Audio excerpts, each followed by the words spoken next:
नमस्कार सबाइके आज के आमी देखो तुम्हादेरके काँचा आलू दिए एक सुंदर रेसिपि करे देखाबो। काँचा आलू दिए जे एत सुंदर एक मुचमुचे रेसिपि तैरी हय तोमरा এই ভিডিওটা ना देखले केउ विश्वासई करते पारबे ना। এটা খেতে দুর্দান্ত ভালো হয়। তোমরা এটা যদি কাউকে একবার বানিয়ে খাওয়াও সে তোমাকে বারবার বানানোর রিকোয়েস্ট করবে। চলো তাহলে বন্ধুরা বেশি কথা না বলে দেখে নিই আমি এই আলুর রেসিপিটা কি করে বানিয়েছি। দেখো বন্ধুরা আমি এখানটায় কাঁচা আলু ভালো করে ছুলে ভালো করে ধুয়ে নিয়েছি আমি 2-3 বার। সেই ধুয়ে সেই দেখো আলুগুলো আমি এরকম লম্বা লম্বা করে কেটে নিয়েছি। এই আলুগুলো কিন্তু বন্ধুরা বেশি মোটা করা যাবে না, আমি যেরকম করে কেটেছি একটু চিকন এরকম ভাবে কাটতে হবে, মানে বেশি মোটাও হবে না বেশি চিকনও হবে না, তোমরা দেখতেই পাচ্ছ। এবার আমি এই আলুগুলোকে একটা দেখো আমি ছেঁকনি নিয়ে নিয়েছি। এই ছাঁকনিটার মধ্যে এই সব আলুগুলোকে আমি জল থেকে তুলে এর মধ্যে দিয়ে দিব। তাতে কি হবে বন্ধুরা, এর যে এক্সট্রা জল আছে সেটা পড়ে যাবে। এবারে আমি এটা কিছুক্ষণ রেখে দেব, মানে 5 মিনিটের মতন রেখে দিলে এটা একদম শুকিয়ে যাবে। এরপরে বন্ধুরা সাইডে আমি একটা দেখো বাটি নিয়ে নিয়েছি। এই বাটির মধ্যে এবারে আমি দিয়ে দিব এই দেখো 1 বাটির মতন ময়দা আমি নিয়েছি। এই ময়দাটা আমি এই বাটির মধ্যে নিয়ে নিলাম। এরপরে বন্ধুরা এই ময়দাটার মধ্যে আমি দিয়ে দিব 1 চামচ লঙ্কার গুঁড়ো। এটা কিন্তু ঝাল লঙ্কার গুঁড়ো, লঙ্কাটা তোমরা তোমাদের স্বাদ মতন দেবে। দিয়ে দিলাম এর মধ্যে নুন। এরপরে আমি এর মধ্যে দিয়ে দিলাম একটু ম্যাগি মশলা। এই ম্যাগি মশলাটা দিলে আর কোনো মশলার দরকারই হবে না। এই ম্যাগি মশলাটা দিলে পরে এর স্বাদ দ্বিগুণ বেড়ে যায়। এবারে আমি সব কিছুকে খুব ভালো করে মিশিয়ে নিলাম। এরপরে আমি অল্প অল্প জল নিয়ে এটার মধ্যে দিয়ে ভালো করে এটাকে আমি গুলে নেব। দেখো আমি অল্প জল দিয়েছি প্রথমে, দিয়ে এটাকে ভালো করে মিশিয়ে নিচ্ছি। খুব একটা পাতলা কিন্তু এটা তৈরি হবে না, একটু ঘনই তৈরি করতে হবে এই ব্যাটারটা। তোমরা দেখতেই পারবে আমি কিরকম করে এটা তৈরি করি। দেখো এটাকে আমি মিশিয়ে নেব এখন অল্প একটু জল দিয়ে। দেখো আমার এটা মেলানো হয়ে গেছে।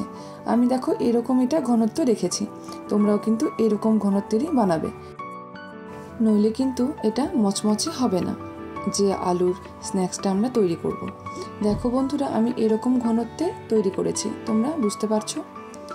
এরপর এটাকে আমি সাইডে রেখে দেব। আমি একটা দেখো থালা নিয়ে নিয়েছি, এর মধ্যে আমি দিয়ে দেব ময়দা। আমি এখানটায় এই 1 বাটির মতন ময়দা দেখো এর মধ্যে নিয়ে নেব। এখন এই ময়দাটাকে আমি একটু ছড়িয়ে দিলাম। এরপরে আমি এর মধ্যে দিয়ে দেব পেরি পেরি মশলা। তোমাদের কাছে যদি পেরি পেরি মশলা না থাকে তোমরা না দিতে পারো, তবে দিলে পরে কি খেতে ভালো লাগে। দোকানে যে পেরি পেরি মশলা কিনতে পাওয়া যায় সেরকম একটা প্যাকেট যদি তোমরা কিনে আনতে পারো তাহলে এটা দিতে পারো, আর না দিলেও কোনো অসুবিধা নেই, এটা এমনিতেও খেতে খুব ভালো লাগবে। দেখো এবারে আমি আলুগুলো নিয়ে চলে এসেছি। এই আলুগুলোকে এবার আমি এই গোলাটার মধ্যে ডুবিয়ে দেব, ভালো করে মিশিয়ে নেব। এটা আমি মিশিয়ে নিয়ে এরপরে আমি এই ময়দার মধ্যে দিয়ে দিব। আর হ্যাঁ বন্ধুরা এই ময়দার মধ্যে কিন্তু একদম নুন দেবে না। দেখো এটাকে এবার খুব ভালো করে আমি কোটিং করে নেব। এর উপরে ময়দাটা দিয়ে খুব ভালো করে এটাকে এখন কোটিং করে নিতে হবে।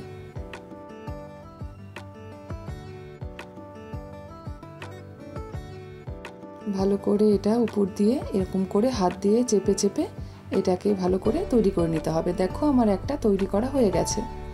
এরকম ভাবে আমি সবগুলো তৈরি করে নেব।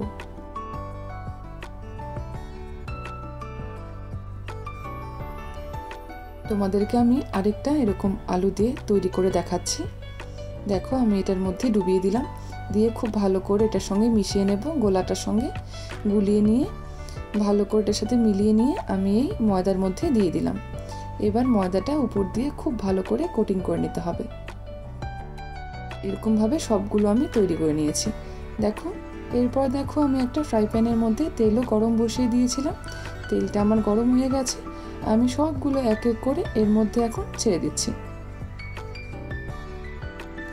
এগুলোকে উল্টে পাল্টে খুব ভালো করে মচমচে করে কিন্তু ফ্রাই করে নিতে হবে। আর এগুলো ফ্রাই করতে কিন্তু বেশিক্ষণ সময় লাগে না, খুব অল্প সময়ে তোমরা এটা তৈরি করে ফেলতে পারবে। আর সত্যি বলছি বন্ধুরা, এটা খেতে কিন্তু ভীষণ ভালো হয়। তোমরা সন্ধেবেলায় স্ন্যাক্স হিসেবে চা কফি এমনিতেও খেতে পারবে। এটা খেতে কিন্তু ভীষণ ভালো হয়। তোমরা একবার বানিয়ে এটা দেখো, তোমরা নিজেরাই বলবে এটা খেতে কতটা ভালো হয়েছে। এরকম কাঁচা আলু দিয়ে যে এত সুন্দর একটা ক্রিস্পি স্ন্যাক্স তৈরি করা যায়, তোমরা না বানালে বিশ্বাসই করতে পারবে না। তোমরা প্লিজ একবার বানিয়ে দেখো। দেখো আমার এক পাশটা হয়ে গেছে, আমি আরেক পাশটা উল্টে দিচ্ছি। সবগুলোকে আমি এরকমভাবে ক্রিস্পি করে ফ্রাই করে নেব।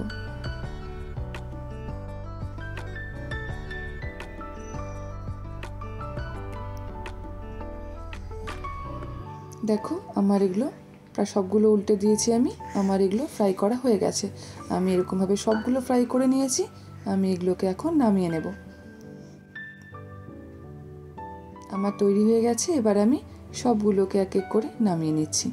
দেখো আমি একটা প্লেটে সবগুলোকে নামিয়ে নিয়েছি, সঙ্গে নিয়েছি একটু মেয়োনিজ আর সস একসঙ্গে মিশিয়ে। দেখো এর ভেতরটা কতটা নরম হয়েছে আর কতটা জুসি হয়েছে। সত্যি বলছি বন্ধুরা, এটা খেতে কিন্তু ভীষণ ভালো হয়। তোমাদের ভিডিওটা কেমন লাগলো বন্ধুরা আমাকে অবশ্যই জানিও। তোমাদের যদি ভিডিওটা ভালো লাগে একটা লাইক কমেন্ট করো। আর যদি নতুন বন্ধু হয়ে থাকো বরাবরের মতন প্লিজ সাবস্ক্রাইব করে পাশে থেকো।